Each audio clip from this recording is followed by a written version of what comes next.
गोजोन फुंबिलि नोंथांमोनसिम मोनसे गोदान भिडिअ लाना फैबावबाय। आसा खालामो नोंथांमोना बे भिडिअखौ जोबजासिम नायलांगोन होनना। दिनैनि बयनिख्रुइ गिबिसिन खौराङाव दङ। आसामाव फिन खेबसेबाव लकडाउनखौ गनायथि होनाय जानाय नङा बुंदों आसामनि गिबि मन्थ्रि हिमन्त बिश्व शर्माया। आसामाव कभिड-19नि बिबांनि खमायनायखौ नोजोर होनानै आसामाव लकडाउनखौ गनायथि होनाय जानाय नङा होनना आसामनि सीएम हिमन्त बिश्व शर्माया फोरमायना होदों। मानो होनोब्ला आसामाव गोबां सुबुङानो कभिड-19नि भेक्सिनखौ लाखाबाय आरो कभिड-19नि केसखौ खमायलांनायखौ नुनो मोन्दों, जायनि थाखाय आसामाव कभिड-19नि लकडाउनखौ गनायथि होनाय जाला होनना फोरमायो। भारतनि रैखाथि सान्थ्रि हान्जाया एलएसीआव पिनाका आरो स्मार्ट रकेट लॉन्चार थिसनदों। भारत आरो चीननि सिमानि जेंनाया दासिमबो जोबनानै थाङाखै। भारत आरो चीनआ माखासे खेब सावरायदोंब्लाबो सिमानि जेंनाया जोबनानै थाङिनि जाउनाव भारतनि रैखाथि सान्थ्रि हान्जाया एलएसीआव पिनाका आरो स्मार्ट रकेट लॉन्चारखौ थिसनदों। थांखि लानायखौ थि खालामना पिनाका रकेट लॉन्चारखौ 38 किल'मिटार गोजानसिम गावहरनो हागोन होनना फोरमायदों। अरुणाचलाव गिख्रंथाव लामा जाब्रबथाय, सा 25नि गोबां सुबुङानो गोबारै जोखोम। अरुणाचलाव गिख्रंथाव लामा जाब्रबथाय, खमैबो सा 25 जन गाज्रियै जोखोम जादों। अरुणाचल प्रदेश सानजा सियांग जिल्ला अयांगआव गिख्रंथाव लामा जाब्रबथाय।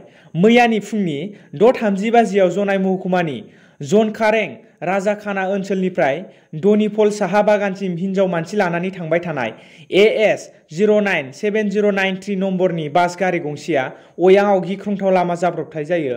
मोनथिनो मोननाय बायदिब्ला पासीघाटनिफ्राय फैबाय थानाय बलेर' गारिखौ खेंसालिया लामायाव लामा हगारनानै होनायाव जादों होनना फोरमायदों। बे लामा जाब्रबथायाव खमैबो सा 25 जन हिन्जाव मानसिफ्रा गाज्रियै जोखोम जायो आरो सा 5 हिन्जाव मानसिया गाज्रिसिनै जोखोम जानायखौ डिब्रुगड़सिम लानानै थाङो।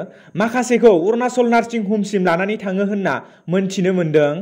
BJP दोलोआ रायजोफोरनि थै सोबना लोङो सुरेन ज्योति गगৈ। बाक्सा जिल्लानि तामुलपुर बियाबाव दा उफ्रा बिसायख'थिनि बारहुंखा फैदों। मानोना तामुलपुर बियाबाव उफ्रा बिसायख'थिनि थाद'नाय गैयै गुबुन गुबुन दोलोनि उन्दै गेदेर दैदेनगिरिफोरा आगान खोख्लैफैदों। मैया तामुलपुर बियाबाव आसाम जतीय परिषदनि आफादगिरि लुरेन ज्योति गगैआ नुजाथिफैयो। तामुलपुराव नुजाथिफैनानै खौरांगिरिफोरनि सिगाङाव फंनैसो गोनां बाथ्रा बुङो। माइक्र' फाइनान्सनि रांखौ रेहाय होनायनि थाखायसो BJP दोलोनो भट होदोंमोन नामा? बे बाराव बेसेन बांनायनि हेंथायै रायजोफ्रा भट होनांगोन। BJP दोलोआ रायजोफोरनि थै सोबनानै लोङो आरो BJPआ हिन्दु मुसलमाननि राजखान्थि गेलेयो होननानै खौरांगिरिफोरनि सिगाङाव बुंनानै बिसायख'थि फोसावो लुरेन ज्योति गगैआ। गरेस्वरनि नावखाथायाव मोनसे गिख्रंथाव लामा जाब्रबथाय जादों। बाक्सा जिल्लानि सिङाव थानाय गरेस्वरनि नावखाथायाव मोनसे गिख्रंथाव लामा जाब्रबथाय जायो।